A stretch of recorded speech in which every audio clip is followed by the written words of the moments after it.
মসজিদ যেদিন হয় ঢালাইয়ের দিনে 100 বস্তা সিমেন্ট দিয়েছিল আর মানে পাথর বসানোর জন্য 2 লাখ টাকা দিয়েছিল, তাকে আপনারা সভাপতি বানিয়ে দিলেন।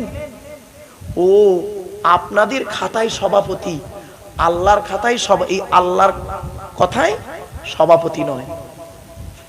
শুনে নিন, মসজিদ কমিটি কে হবে কোরআনে আল্লাহ বলে দিয়েছে, আমি বলিনি, কোরআন বলছে। ছোট্ট একটা উদাহরণ দিচ্ছি, মসজিদ কার ঘর? কোরআন বলছে, দেখি কার ঘর। ওয়ান্নাল মাসাজিদা লিল্লাহি ফালা তাদউ মা আল্লাহি আহাদা, সূরা জিন 29 পারা। মসজিদগুলি হলো আল্লাহর জন্য, আল্লাহ ছাড়া কারো ইবাদত করো না। তাহলে বোঝা গেল মসজিদ আল্লাহর ঘর। ক্লিয়ার? তা আল্লাহর ঘর যদি মসজিদ হয়, তা মসজিদের কমিটি কে করবে? যার ঘর সে করবে। আরে ভাই বলে কথা বলে না, তাই তো? তা মসজিদ কমিটি আল্লাহই করবে, আল্লাহই তো মসজিদ কমিটি করে দিয়েছে। আপনি যদি না মানেন, তার জন্য কি আল্লাহকে দায়ী করবেন? আল্লাহ তো এই কোরআনে মসজিদ কমিটি করে দিয়েছে, আপনি তো জানেন না। এই ওয়াজ তো আপনাদেরকে করা হয়নি, আপনাদেরকে ওয়াজ করা হয়েছে কিরকম জানেন? কোন কিসসা কাহিনী ঘটনা দিয়ে আপনাদেরকে বোঝানো হয়েছে। বাবা কোরআন কি বলছে শুনুন। এই কোরআনকে নিয়ে সারা পৃথিবী গবেষণা করছে। America, London, France, Britain, Japan, Jordan, Germany ঠান্ডা করে বসে বসে কোরআনকে নিয়ে গবেষণা করছে। কারা করেছে? Humphrey David, Michael Faraday, Einstein, Isaac Newton, doctor Maurice মুখাইদি, mister Cook, mister Jabiri, mister Campbell, Raja Rammohan Roy, Ishwarchandra Vidyasagar, Rabindranath Thakur, Acharya Jagadish Chandra Bose, Francis Drake, Williams Kitmur, Williams Harvey, Thomas, George Bernard, এরা কোরআনকে নিয়ে গবেষণা করলো। আর আমরা কিছু মৌলবি, সকলে নয়, আমরা কিছু মৌলবি কি করলাম? এই কোরআনটাকে নিয়ে কি করলাম? তেল পড়া, পানি পড়া, ওয়াজ করা, খতম পড়া, তাবিজ পড়া, ঘর বন্ধ করা, আর নিজেদের মধ্যে মারামারি করা। কিরকম মারামারি? গোল টুপি, লম্বা টুপি, চেরা জামা, ফাড়া জামা, তবলিগ, ফুরফুরা, বেরেলি, ওয়াহাবি, জামাত ইসলামী, আহলে হাদিস, বুকে হাত বাঁধা, নাভির নিচে হাত বাঁধা, জোরে আমিন বলা, আস্তে আমিন বলা, জানাজার পরে দোয়া করা না করা, কিয়াম করা না করা, 20 রাকাত তারাবি, 8 রাকাত তারাবি, 1 রাকাত বেতের, 3 রাকাত বেতের, এই নিয়ে মারামারি। এ ওর বলে কাফের, ওর বলে কাফের। ঠিক না বেঠি?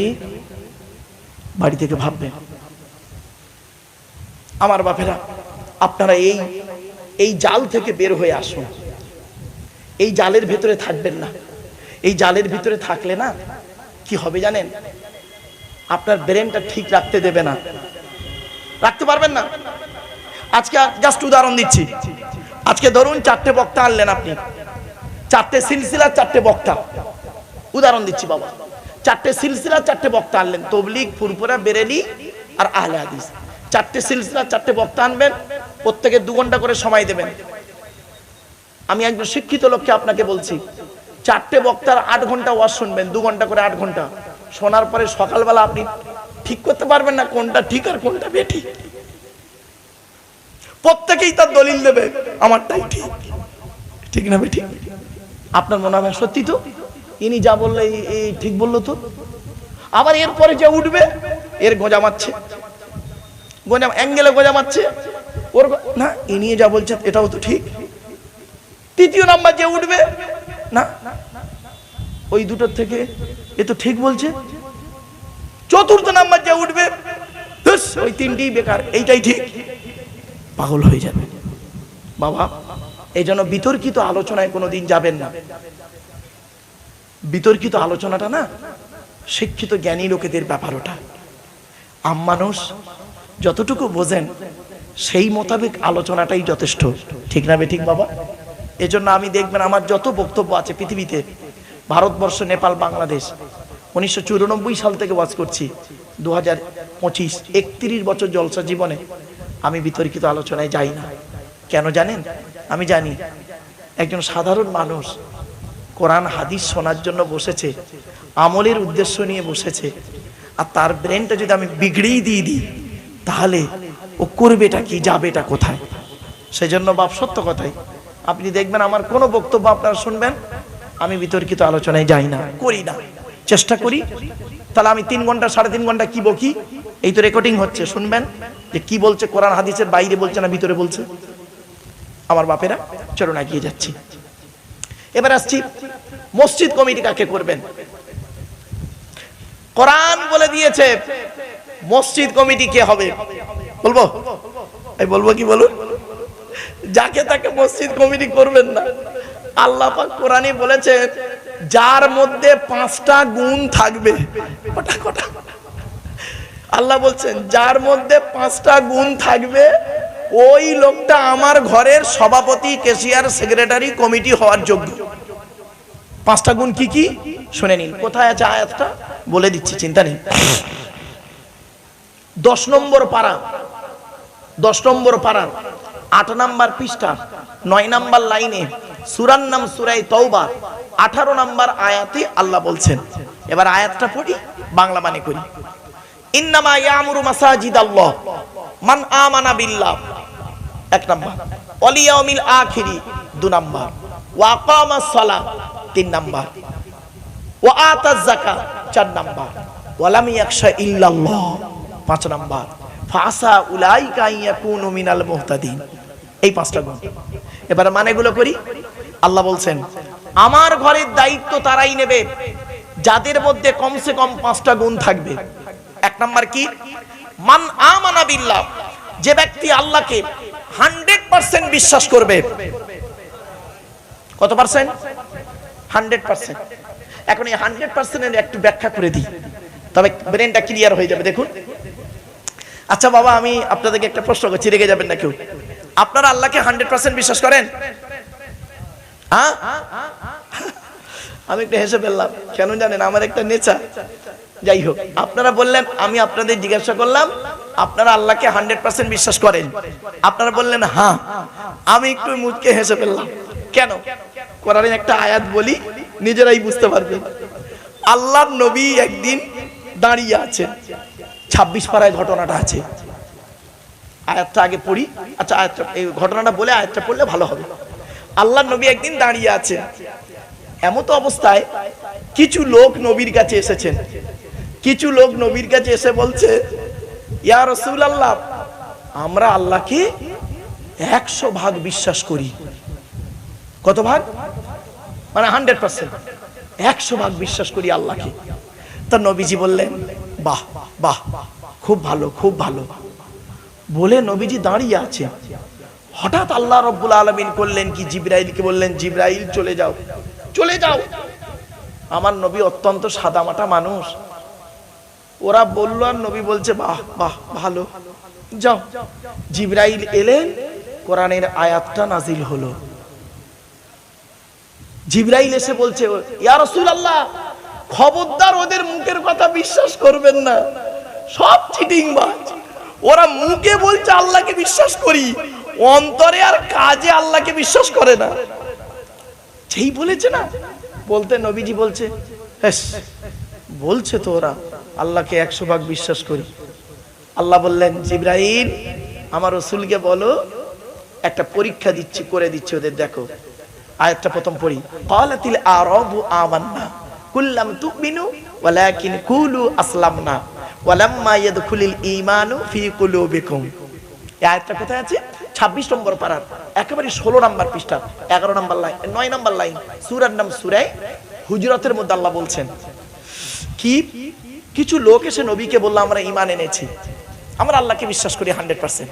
আল্লাহ বললেন, কুল, নবী তুমি বলো, লাম তুমিনু, তোমরা কেউ ঈমান আনোনি, ওয়ালাকিন কুলু আসলামনা, বরং তোমরা বলো আমরা ইসলাম এনেছি। চুরি করতাম, চুরি করব না, মদ খেতাম, মদ খাবো না, সুদ খেতাম, সুদ খাবো না, এইটুকুই বলো। অন্তরে ওয়ালাম্মা ইয়াদখুলিল ঈমানু ফি কুলুবিকুম, এখনো পর্যন্ত তোমাদের অন্তরে 100% আল্লাহর প্রতি বিশ্বাসটাই নেই। কি আশ্চর্য! তখন নবী দাঁড়িয়ে গেলেন নবীজি। তখন আল্লাহ পাক বললেন, নবী দেখবেন, দেখবেন ওদের ঈমানটা কিরকম। চলুন আয়াতটা দেখি, একদম মিলিয়ে নিন, একদম বাস্তবের সঙ্গে মেলাবেন আমার আয়াতটা। আল্লাহ বলছেন, ফাইদা রাকিবু ফিল ফুলকি দাউল্লাহ মুখলিসিনা লাহুদ্দিন ফালাম্মা নাজ্জাহুম ইলাল বাররি ইযা হুম ইউশরিকুন। 21 নম্বর পারা 3 নম্বর পৃষ্ঠা 3 নম্বর লাইন, সূরার নাম সূরা আনকাবুত। আল্লাহ বলছে, নবী ওরা যখন নৌকায় করে নদী পার হতে যায়, ওরা যখন নৌকায় করে নদী পার হতে যায়, নদীর মাঝখানে যখন নৌকোটা আমি আল্লাহ একবার টলমল করে দিই, তখন প্রত্যেকেই মরণের ভয়ে আল্লাহ আল্লাহ বলে চিৎকার করে। ঠিক না ঠিক? এরপর আল্লাহ বলছেন, ফালাম্মা নাজ্জাহুম ইলাল বাররি, ওদের কান্না সহ্য করতে পারি না। আমার নাম রহমান, আমার নাম রহিম। আমি জানি বেটা এক্ষুনি যদি মরে যায়, নৌকাতে ডুবে যদি মরে যায় নদীতে, ওর বউটা বিধবা হবে, ওর বুড়ো বুড়ো বাপগুলো কষ্ট পাবে, বাচ্চারা এতিম হয়ে যাবে। ফালাম্মা নাজ্জাহুম ইলাল বাররি, ফেরেশতার মাধ্যমে যখন ওদের ডাঙায় তুলে দিই, ওরা এত বড় মুনাফিক বদমাইশ, যেই ডাঙায় উঠে গেল, ইযা হুম ইউশরিকুন, আমার সঙ্গে শিরক করে আর বলে মাঝি ভালো ছিল বলে বেঁচে গেছি, নইলে মরে যেত। ঠিক না বেঠিক? আল্লাহ ফেরেশতাদের বলছে, দেখলে দেখলে এতক্ষণ ডুবে যাচ্ছিল, নদীর মাঝখানে ডুবে যাচ্ছিল, আল্লাহ আল্লাহ বলে চিৎকার করলো, আর যেই ওকে ডাঙায় তুলে দিল তখন বলছে মাঝি ভালো ছিল বলে বেঁচে গেছে, নইলে মরে যেত। আর একটা জ্বলন্ত প্রমাণ দিচ্ছে, শুনে নিন। জ্বলন্ত প্রমাণ, স্ত্রীর পেটে বাচ্চা, স্ত্রীর পেটে বাচ্চা, 9 মাস বাচ্চা হয়ে গেছে, পেটে 1 মাস বাকি। তো ও ডাক্তারকে বলছে, স্যার আমার বইয়ের পেটের বাচ্চা নরমালে না সিজারে? তা ডাক্তার বলল, এই তোর বইয়ের পেটের বাচ্চা মোটামুটি আলট্রাসোনোগ্রাফি করে ব্লাড টেস্ট করে যা বুঝছি তোর বইয়ের পেটের বাচ্চা হবে নরমালে। তা ও তখন বলছে, স্যার নরমালে বাচ্চা হলে কত টাকা খরচা? তো ডাক্তার বলল, ধরে নে 20,000 টাকা। ওর ব্যাংকে মাছ বিক্রি করা টাকা আছে 50,000 টাকা। ব্যাংকে কত আছে কি বলুন? 50,000। ডাক্তার বলেছে কত খরচা? 20,000। ও মনে মনে বলছে, দূর ঘোড়ার ডিম, নামাজ পড়েও লাভ নেই, আল্লাহর ডেকেও লাভ নেই। ডাক্তার তো বলেই দিয়েছে নরমালে বাচ্চা 20,000 টাকা যাবে, 50-এর থেকে 30,000 টাকা থাকবে, অসুবিধে নেই। বিন্দাস ঘুরছে, বিন্দাস ঘুরছে। হঠাৎ যেদিন বাচ্চা হবে প্রসব বেদনা উঠেছে ওর বইয়ের। ও তখন ডাক্তারকে ফোন করেছে, স্যার আমি অমুক পেশেন্টের স্বামী বলছি। হ্যাঁ বল বল বল বল, কি হয়েছে? স্যার আমার বইয়ের পেন উঠেছে, মানে বেদনা উঠেছে। ডাক্তার বলল, এক্ষুনি তুই বেড়া চাপায় অমুক একটা নার্সিং হোমে নিয়ে চলে আয়। ও তাড়াতাড়ি করে বউকে নিয়ে নার্সিং হোমে চলে গেল। ডাক্তার ঘুম থেকে উঠে সঙ্গে সঙ্গে নার্সিং হোমে এসে ওটির একটা ড্রেস আছে, ড্রেস পরে ওর বউকে নিয়ে ওটিতে ঢুকে গেল, মানে অপারেশন থিয়েটার, ওটিতে ঢুকে গেল। ওটির সামনে একটা বেঞ্চ থাকে, ও সেই বেঞ্চির সামনে বেঞ্চিতে বসে থাকে। ঠিক না বেটি? এবার আপনারা বলুন, এখানে বসে বসে বলুন দেখি, ফিলিংসটা তৈরি করুন, ফিলিংসটা তৈরি করুন, ভাবুন, চিন্তাটা করুন। ও ওই ওটির বাইরে বসে বেঞ্চিতে বসে বসে কি করে বলুন? কি করে খালি দেখুন, আমার দিকে তাকান, খালি এমন করবে টেনশনে।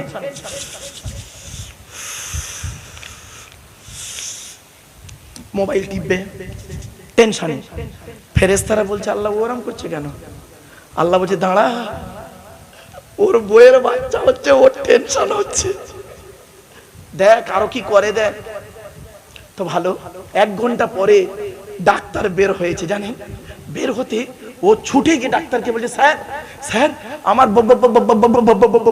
মানে আমার বইয়ের খবর কি? টেনশনে ওর মুখের ভাষা জড়িয়ে গেছে। আল্লাহ ফেরেশতাদের বলছে, দেখ ওর বইয়ের বাচ্চা হচ্ছে, ওর টেনশনে মুখের ভাষা জড়িয়ে গেছে, দেখ। এবার ডাক্তার বলছে, শুনুন, বাড়ি থেকে ভাববেন ওয়াজটা। ডাক্তার মুখ থেকে মাস্কটা খুলে বলছে, তোকে বলেছিলাম নরমালে, জানিস এখন যা পজিশন না, আর নরমালে বাচ্চা হবে না, একটা সিজার করতে তো হবেই, আর একটা অপারেশন করতে হবে, একটা অপারেশন করতে হবে আর সিজার করতে হবে। ও তখন বলছে, স্যার টোটালে মোট কত টাকা খরচা? ডাক্তার বলল, ধরে নে 1.5 লাখ টাকা। কত? ওর ব্যাংকে আছে কত? এবার রব্বানা জালামনা আনফুসানা, এবার আল্লাহর ডাকা শুরু হয়ে গেছে। ফেরেশতারা বলছে আল্লাহ কি আদমের সন্তানেরা, আদমের সন্তান কি এতদিন আল্লাহকে ডাকে, আপনাকে ডাকেনি। আর যেই ডাক্তার বলেছে 1.5 লাখ টাকা লাগবে, ওরা আছে মাল 50।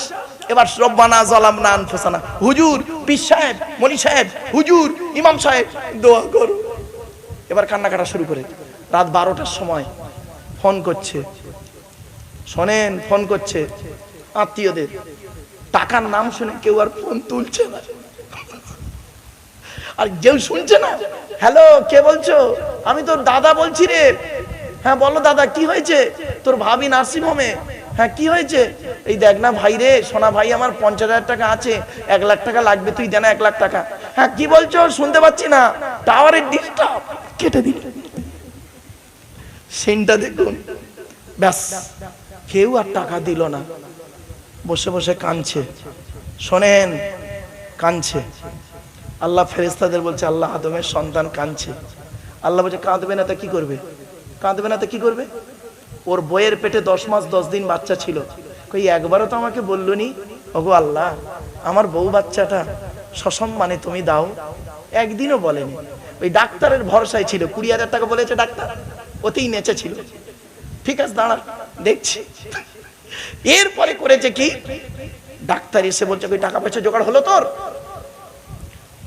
না স্যার, আপনার দুটো পায়ে ধরি স্যার, আপনি অপারেশনটা করুন স্যার। তখন ডাক্তার বলছে দাদা দাদা পায়ে ধরেছি, দাদা দাদা তোর বাড়ি কোথায় রে? স্যার ওই হাজি পেট্রোল পাম্প বলতে নাকি, হাজি পেট্রোল পাম্পের উল্টো দিকে। ও ওই তুই অমুকের ছেলে না? হ্যাঁ স্যার। শোন শোন, তোর বাপ আর আমি এই বেড়াচাপা প্রাইমারি স্কুলে পড়তাম রে। আমি 4 পাস করে মিশনে গেলাম, মিশনে গিয়ে ডাক্তারি পড়ে এলাম। আর তোর বাপ করলো কি, ওই জমি জায়গায় লোকের গোঁজা মারতে মারতে বুড়ো হয়ে মরে গেল। রাগ করবেন না, বাড়ি থেকে ভাববেন। আচ্ছা কাঁদিস নি, তুই এক কাজ কর, তোর আল্লাহকে ডাক, তোর আল্লাহকে ডাক, আমি আবার একবার দেখি। ফের ডাক্তার করেছে কি, ওটির মধ্যে ঢুকেছে। এবারে বলুন, ও বাইরে কিন্তু বসে আছে। তারপরে ও কি করে বলুন? প্রথম চটকাতে এরকম করছিল, তারপরে কি করে শুনবেন? শুনে নিন, খালি অ্যাটিটিউডটা দেখুন, বাস্তব আজ শুনে নিন। ও কি করে শুনবেন? ডাক্তার ঢুকেছে ফের, ও খালি বলে আল্লাহ আমার বউ বাচ্চা যদি বেঁচে আসে, মসজিদে 1 লাখ টাকা দান করব, আল্লাহ মাদ্রাসায় 1 লাখ টাকা দান করব, গরিবদের 50,000 টাকা দান করব। তা ফেরেশতারা বলে আল্লাহ এত দান করবে বলছে। আল্লাহ বলছে চিটিংবাজ, একটাও বলতে করবে না, একটাও দান করবে না, মুখে বলছে, শুধু মুখে বলছে দান করবে না। দেখবি দেখবি প্রমাণ কেমন নিবি? আল্লাহ বলছে দেখবি, ফেরেশতারা দেখবি, প্রমাণ দিচ্ছি দেখ। ঠিক ভোর 3টের সময় ডাক্তার বের হয়েছে। ও ভোর 3টের সময় ডাক্তার এসে না, ও সামনে ঠিক এইভাবে দাঁড়িয়ে আছে, মাথা হেট করে। ও মনে করে যে আমার বউ বাচ্চা মরে গেছে, ওই জন্য ডাক্তার চুপ। কিছুক্ষণ পরে ডাক্তার চিন্তা করে মুখ থেকে মাস্কটা খুলে বলছে তোর কপাল খুব ভালো জানিস, তোর বইয়ের পেটের বাচ্চা নরমালে হয়েছে আর বেটা ছেলে হয়েছে। পট করে ও কি বললো জানেন? স্যার আপনি ছিলেন বলে আমার বউ বাচ্চা বেঁচে গেছে, নইলে মরে যেত। ঠিক না বেটি? কোরআন কি বলছে দেখি, ফাইজা মাসাল ইনসানা দুররু দাআনা লিজামবিহি আও কাইদান আও কাইমা ফালাম্মা কাশাফনা আনহু দুররাহু মাররা কাআল্লাম ইয়াদউনা ইলা দুরনিম মাসাম। 11 নম্বর পারা 7 নম্বর পৃষ্ঠার একেবারে 10 নম্বর লাইন, সূরার নাম সূরা ইউনূসের 12 নম্বর আয়াত। আমার কথা নয় বাপ, বাস্তব উদাহরণটা তুললাম, কোরআনের আয়াতটা সেটিং করে দিলাম। আল্লাহ বলছে মানব জাতি এমন, এ আদমের সন্তানেরা এমন, আদমের সন্তানেরা এমন, এদের যখন বিপদ আপদ মুসিবত দিয়ে একটু টেস্ট করি, এরা তখন কি করে? দাঁড়িয়ে বসে শুয়ে কাকুতি মিনতি করে আমার কাছে কান্নাকাটা করে। আর যেই ওদের বিপদ থেকে উদ্ধার করে দিই, এমন ভাবে বুক ফুলিয়ে বাজারে চলে, ওর যেন কোনো রোগই হয়নি। ঠিক না বেটি? এই জন্য আল্লাহ বললেন আমার ঘরের দায়িত্ব, মসজিদের দায়িত্ব নেবে ওই লোকটা যে ব্যক্তি 100% আল্লাহকে বিশ্বাস করবে। আচ্ছা, আর একটা 100% বিশ্বাসের উদাহরণ দেবো, আবার দেবো কি বলুন না? হ্যাঁ, এই দেখেন, আপনারা আজমির শরীফ গেছেন কোনোদিন? আর বলুন না, কথা বলুন একটু। আজমির শরীফ নাম শুনেছেন তো? আচ্ছা, ওখানে একটা আল্লাহর ওলির মাজার আছে, জানেন? খাজা মঈনুদ্দিন চিশতি, নাম শুনেছেন তো? বাহ। তো খাজা মঈনুদ্দিন চিশতি আজমির 100% ঈমান কাকে বলে দেখুন, বাড়ি থেকে ভাববেন এগুলো। 100% আল্লাহকে বিশ্বাস কাকে বলে দেখুন, সংক্ষেপে বলে দিচ্ছি। খাজা মঈনুদ্দিন চিশতি আজমিরি রহমাতুল্লাহ আলাইহি একদিন ফজরের নামাজের পরে তারাগড় পাহাড়ের নিচে গাছের তলায় বসে বসে সূরা ইয়াসিন পড়ছিলেন। সূরা ইয়াসিন পড়া কমপ্লিট, পাহাড়ের দিকে চেয়ে দেখছে কিছু যুবক ছেলে বড় একটা পাথর ধরে দাঁড়িয়ে আছে। কি পাথরটা? খাজা মঈনুদ্দিন চিশতি রহমাতুল্লাহ আলাইহির মাথায় ফেলে দেবে আর মরে যাবে। খাজা মঈনুদ্দিন চিশতি আজমিরি রহমাতুল্লাহ আলাইহির ঈমানটা কত 100% দেখুন, আল্লাহকে বিশ্বাস করা বলে। পাথরের দিকে চেয়ে দুটো বাক্য বলেছিলেন, দুটো বাক্য। এক নাম্বার কি বলেছিলেন?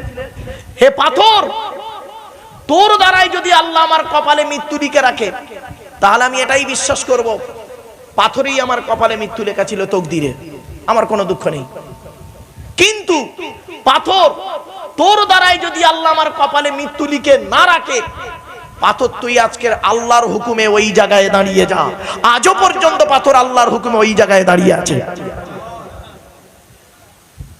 কি বুঝলেন? এরই নাম 100% ঈমান, এরই নাম 100% ঈমান। আমাদের মাথায় ঢুকিয়েছে কি, গালে দাড়ি, মাথায় টুপি, বড় পাঞ্জাবি পরলেই মনে হচ্ছে আমরা খুব ভালো মানুষ হয়ে গেলাম। না বাবা, ঈমানের 70টা ভাগ আছে শাখা পোশাখা হাদিসে, আর কোরআনে আছে ঈমানের 30টা ভাগ। সর্বাধিক 30, সর্বনিম্ন 5, সর্বনিম্ন 5টা আর সর্বাধিক হলো 30টা।